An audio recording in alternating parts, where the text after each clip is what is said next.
All right, I wanted to do a video comparing John Deere mowers to Wright mowers, and just talking about the differences, which is better, how to choose a mower, what are the pros and cons, stuff like that. Talking about specs of these mowers real quick, they both have the exact same Kawasaki 18.5 horsepower engine.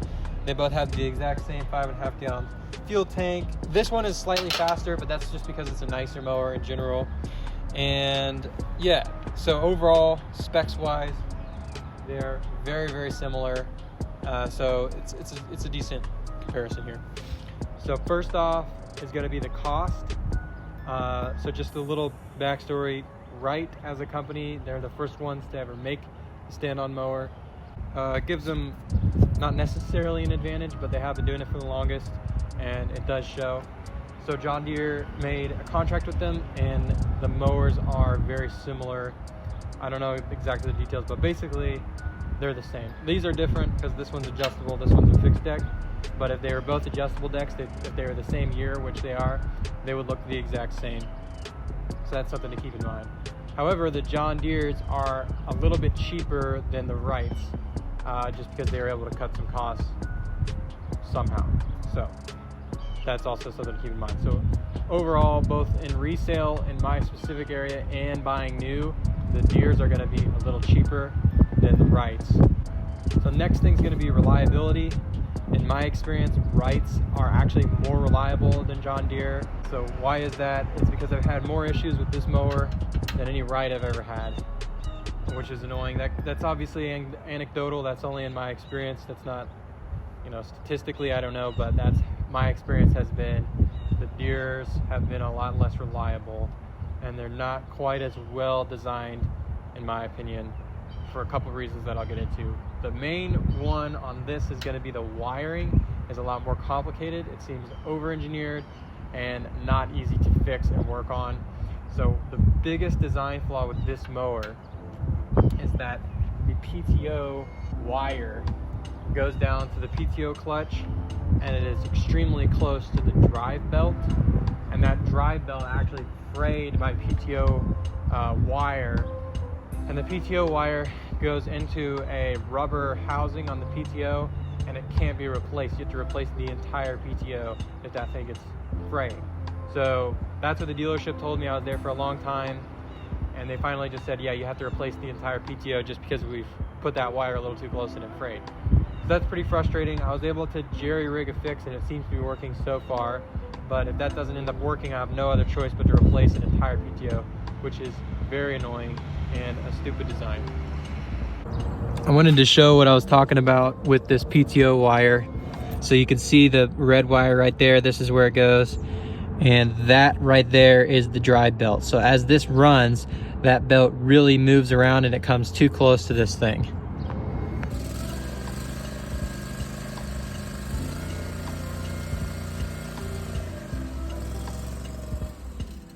Contrast that to the Wrights. Have had wiring issues, and they're very easy to fix. Everything is quickly accessible and easy to tell where all the wires go, what relays for what, which is the ignition, which is whatever. It's very easy to diagnose in the field, even if you have electrical issues, which I actually have had a couple things go a little weird on this before in the field, but I was able to fix it in less than 5 minutes by just tracking down the loose connector or whatever. One time it was a loose connector, and I was able to just plug it straight back in, and boom, I could keep going. Whereas this had some wiring issues, couldn't even figure out what the heck was wrong with it. So that is my experience with reliability. Next thing is going to be cut quality. Now, I don't have a Wright adjustable deck 36, so I can't speak to those, so that's not as direct of a comparison.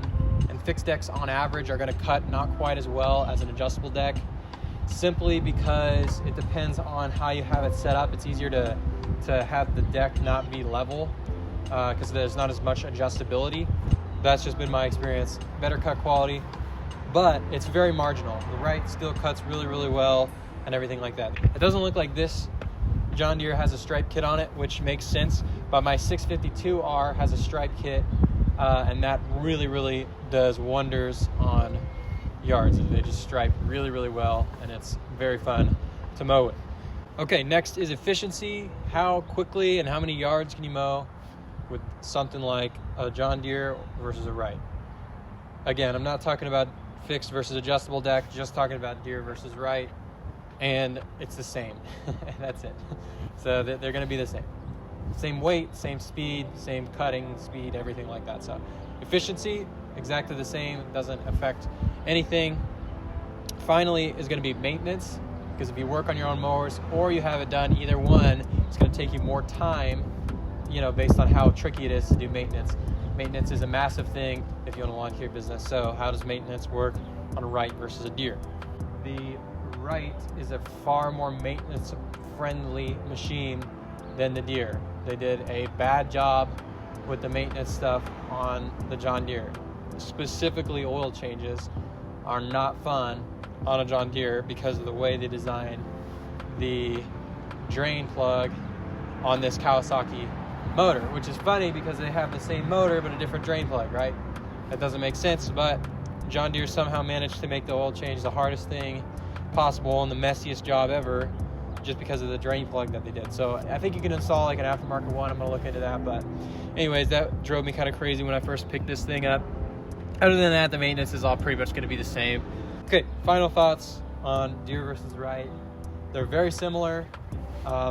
Overall, I would say Wright definitely has an advantage simply because of maintenance ability.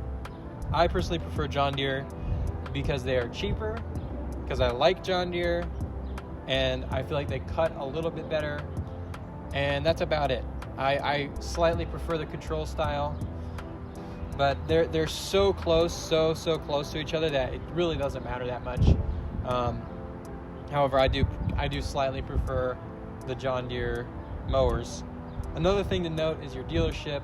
So if you have a dealership of a Wright that's closer to you and they're really good and you like them, then that's definitely a pro. For the Wright, in my experience, my Wright dealer is close to me and they're very friendly. They're a small dealership and they work with me well, versus the John Deere dealership is huge.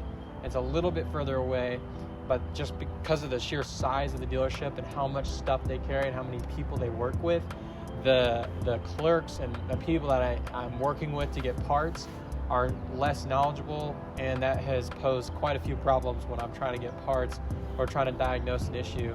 Talking to the dude at the parts counter who has to know everything from excavators to these mowers, he doesn't know what he's talking about on all those machines. He has too many machines, whereas at the Wright dealership, they only have a few different types of mowers, and so the guys really know what they're talking about, and they can help you find the right part quickly. So, but that just depends on your area, and that depends on your experience in dealerships. All that being said, I run John Deere. I also run Wrights. They're both good. They're both great mowers. They're both, made to take abuse. They're both made to mow lawns and do well. So that's my thoughts on Deere versus Wright. They're both good. Wright has probably a slight advantage. One thing that I really love about Wright is on YouTube, Ed Wright, who's the engineer, has videos where he breaks down exactly why he makes what decisions he makes on these mowers.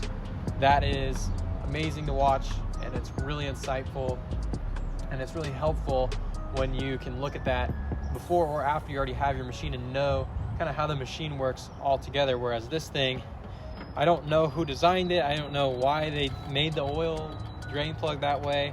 I don't know why they made the belt. Like on the 652R, there's 3 belts. I don't know why the heck they did that. It's really annoying and weird. Versus every single thing basically that I can think of for the Wright, I can think of a reason why the chief of engineering actually made that decision. It's a nice touch. It's not anything super, a massive pro, but it is a really nice touch to know that the engineer had you in mind.